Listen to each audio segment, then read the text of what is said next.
Hello, this is the Harboring Light. I'm Mary. I give a conservative perspective about the world around me. Feedback is immensely important, and feel free to reach out. And those who do so, reach out if you feel you want to have input on the show, or you want to be featured in the show. That will happen.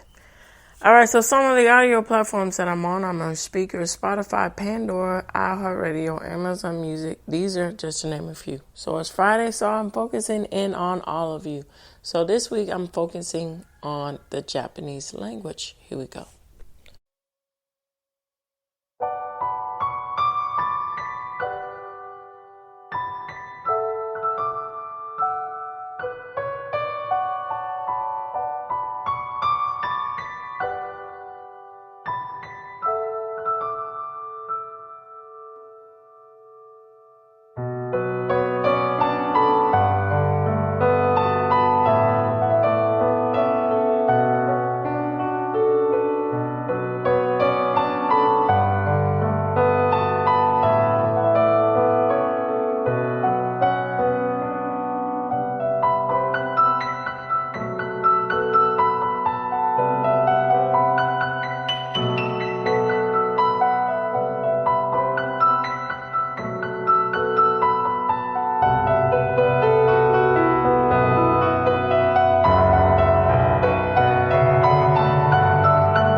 All right, so I want to get into my thoughts before I get into the facts of everything. The Japanese language, Japanese culture, has given so many different,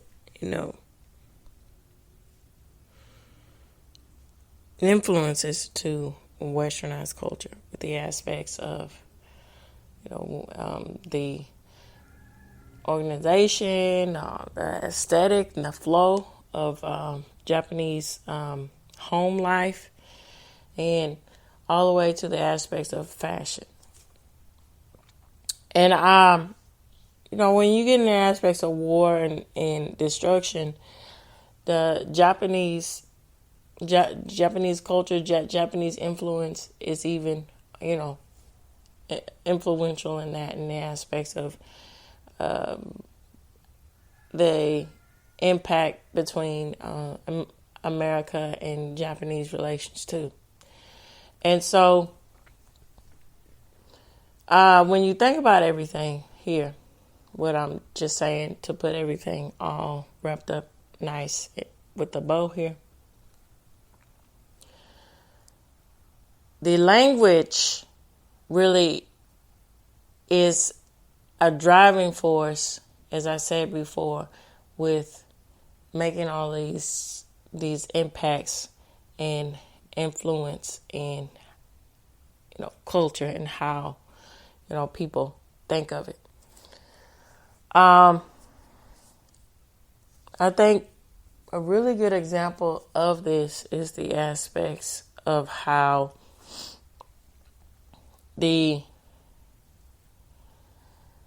language between greeting and everything is vastly different and, thought about when everything is implemented in the Japanese culture. Because for the most part, Japanese culture is very, traditional and a very conservative and, appealing in that nature. And the way that you conduct business is influential in the impact and how, fundamentally successful the company, the flourishment of the business can be.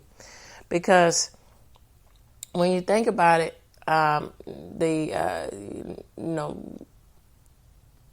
exporting, importing, all of these things are very fundamental in the aspects of Japanese and the language and the culture.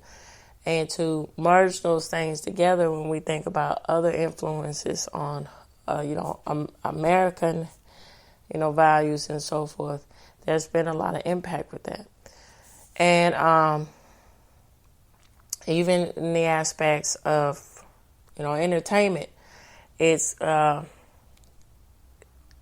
widely, that's the go-to Japanese culture, Japanese manga turned to anime, all of these things. And then, Studio Ghibli in itself is a whirlwind when it comes to, what you think about when you, most people think about, when someone says, name a good anime film. And most of the time it's a film that came out of Studio Ghibli. And there's something to be said about that. And also with that, how the language is influenced and said and thought about and, introduced in the aspects of, life and culture really helps to center itself around these concepts too. All right, so with this said, I am going to get into the facts about Japanese and the origin of it language. Here we go. All right, of course, sources will be provided for you in this episode. All right, so this is the AI response, and then I'm going to go into more depth. So it says the origin of the Japanese language is a subject of ongoing scholarly debate with no defined consensus, really. So the most widely accepted theory positions itself in the Japonic language family, which includes Japanese and the Ruanic languages.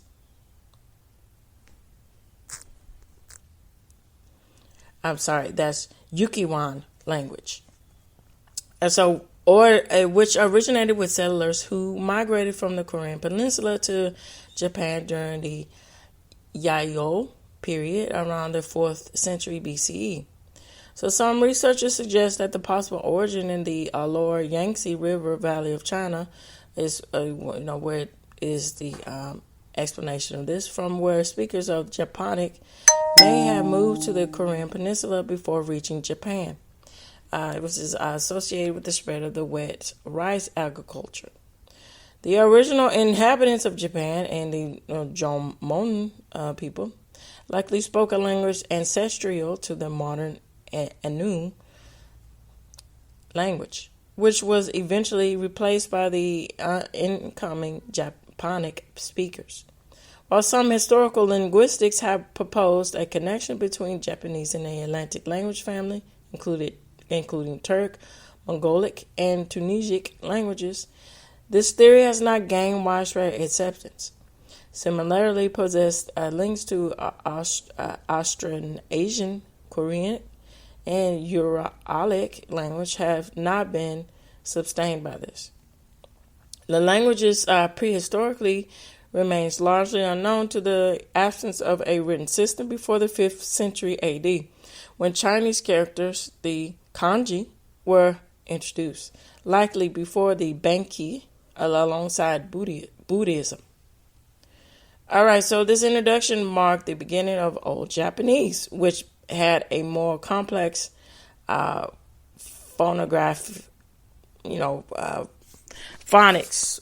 with modern Japanese language. And then it's quite interesting with the aspects of religion, when we get into Taoism, in this respect, Buddhism, that represents and emulates a lot with the aspects of culture too, especially with the aspects of how language is thought about to express that the complex meaning of something when it comes to spirituality. And so that in itself, spirituality, religion in itself is very formative in the aspects of how people worldviews and how people center themselves and what is the main consensus about a certain culture. And it's common sense, but it's a no-brainer. But it's just, I really appreciate how language is very complementary to really delving deep into the conscience matter about certain subjects, or certain theories or thoughts on things, to help explain why it is the way that it is, and help explain its purpose in being in the matter of everything. And the way that language is used when it comes to, religion, and then what comes in specifically religion and music in itself, it really is, it's kind of remarkable when I think about it. So what do I mean by these things? So for the good or the bad, religion really reins in on the aspects of what does moral compass mean, and how is that in practice to people. And the certain languages that are used to express these things, it really hones in into the aspects of how language is really a vehicle into getting you to understand something. And then when you go into music, language and music, they go hand in hand, because music can be the vehicle to be the creative beacon of something. And so when you're getting to the aspects of another language to express, what the artist is saying, it really helps to get a grasp of the cultural value behind the language. I personally, listening to music, where it be, Spanish or, other languages, it helps me. You continue, if you're thirst for knowledge, you're always learning. So it's nothing that you can't not learn. It's always good to have that conscious perspective. It's always something to learn. And I know it really, I think, because it breaks down the structure of grammatically what is thought of, and it redefines it, and which helps to better appreciate and better understand language when it comes to music. And that's something,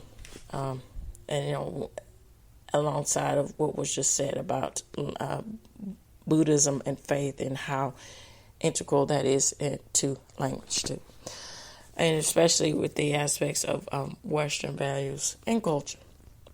All right, so which had a more complex aspects of a modern language, including 8 vowel phonemes,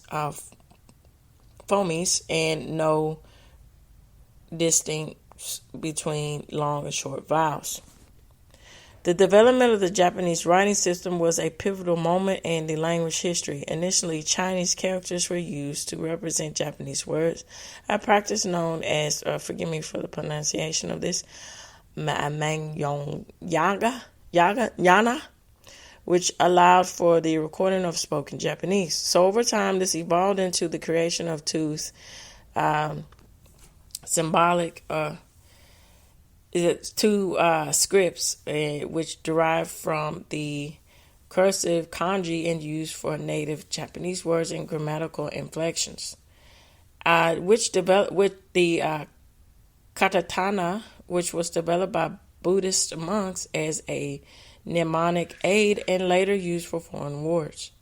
So the modern Japanese writing system is a complex mixture of kanji, hiragana, and katakana.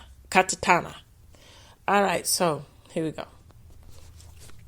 And this is again by the Renaissance translation. So it says they dive in first to explain everything, the history first, which is very important to understand the concepts of the history in order to get a better glimpse of the language. So it says, interested in learning the origin of the Japanese language, in its exciting history, you should be. It says, despite being one of the smaller Asian countries, the Japanese language is the 8th most spoken language in the world. So around 130 million people speak Japanese worldwide, of which 125 million Japanese speakers live in Japan. Here, the Japanese language is the de facto language of the country despite not holding official status. So the remaining 5 million speakers are predominantly immigrants that speak Japanese. In fact, the popularity of Japanese continues to grow as native Japanese travel internationally and move abroad. Most notable is the fact that the Japanese language is prevalent in Hawaii and Brazil. There are also sizable Japanese-speaking population in Australia and the U.S. and also Canada. Having gained independence a little over 70 years ago, the success and power of the Japanese speakers speaks for itself. Japan is one of the most influential countries across the globe. It has the 10th largest population globally and thus a considerable number of Japanese speakers. Unsurprisingly, Japanese language translation services are more in demand than ever, especially in today's globalized economy. Even more remarkable is that the Japanese language is considered a language that is isolate. The origin of Japanese language is unclear and it holds no probable connection to any other language. So how is this unique and unrelated language? How has it become such a dominant powerhouse in the world in itself and language, and why is Japanese language so influential? So let's get into that. The origin of the Japanese language is heavily debated. Evidence could link several language families, including Japanese, Polynesian, and also Euro-Atlantic. Many even consider Japanese to be a language which is isolate of everything. It's quite unique. Yet it's most widely believed that Japanese language belongs to which is the Japanese Korean peninsula that came to be in the 14th century. The Rukhan, tribe there, believed to be rooted from the 14th century BC. So the lack of the evidence of the origin is largely down to the lack of a writing system, which is, very true. When you want to know about things, get delved deeper into culture, it's really unfortunate when there's no writing, when there's no a record of a writing system, or the aspects of what was written is lost or can't be found. Then that knowledge is gone, and that's very true. All right, so these are the so let me go back here. So, but it's hard to define the beginning of the language without any preserved text. However, the Japanese population started using Chinese characters in the 4th century. These are the earliest known texts written in Japanese, known as Old Japanese language, which is used in many of the same grammatical rules as placed today. So the language of Japan evolved and underwent several phonetic changes, beginning in early Middle Japanese in the Heian period, which reigned from 794 to 1185. This language was the literal standard in Japan and incorporated in many Chinese loanwords. So the late Middle Japanese period which spanned from 1185 to 1600, is characterized by the addition of the European loanwords. So this leads into modern Japanese language. All right, so the modern Japanese period moves further from the origin of the Japanese language. Previously, the Katsana dialect of Japanese was considered the language standard, but the modern Japanese era was there was a shift towards the dialect spoken in Edo, which is modern Tokyo. So from 1600 onwards, the city developed into the largest in Japan. The regional language variety was used to speak Japanese professionally on a day-to-day basis. So the Japanese language continued to evolve as time passed. The number of European loanwords increased significantly, when we get into the turn of the century, which is 1853 and onwards. The year that the Japaween, which is 265 year self-imposed isolation, was a 265 year self-imposed isolation. Wow, that's something. As trade opened and, we can commerce and business, the gates open to different influences with other languages and culture. And that business is a proprietary in the aspects of the flourishment and development of language too.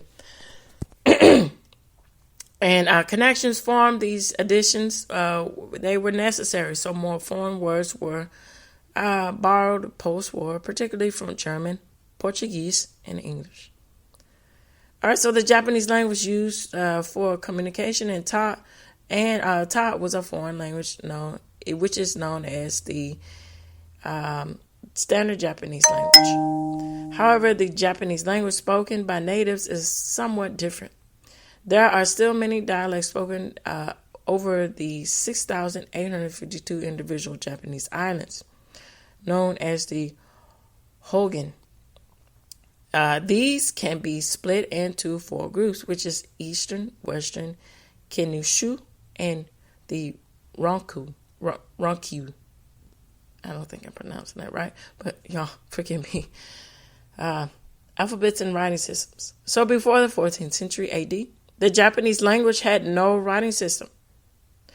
Japan then took amongst itself into contact with the Japanese culture, which included Japanese script, into the 15th century. So the Japanese started developing their own script based on traditional Chinese characters and are thought to be the origin of Japanese language alphabets.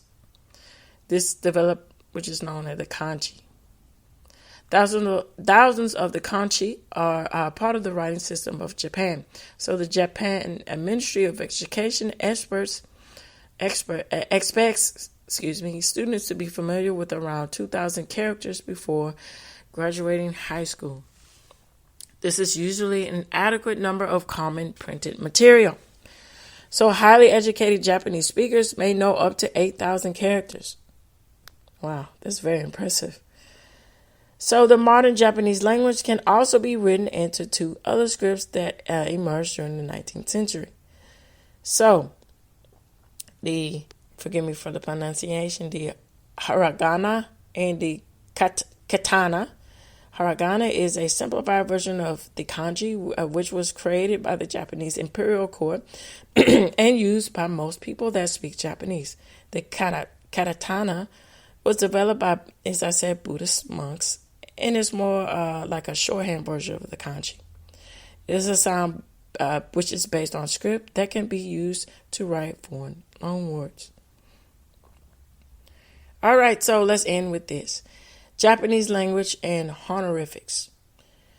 So Japanese is often considered a language that is isolated, as the origin of the Japanese language cannot be traced to any other language family. However, one related language is Korean. So the Korean language and the Japanese language have significant differences in pronunciation, but both use honorifics.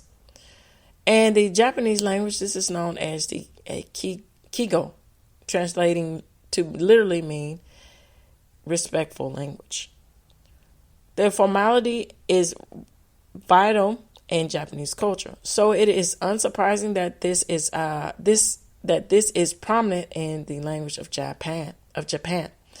There are broadly 3 levels of formality: polite, tingigo, well, respectful, son Kigo, and which is and modest, and King Giko.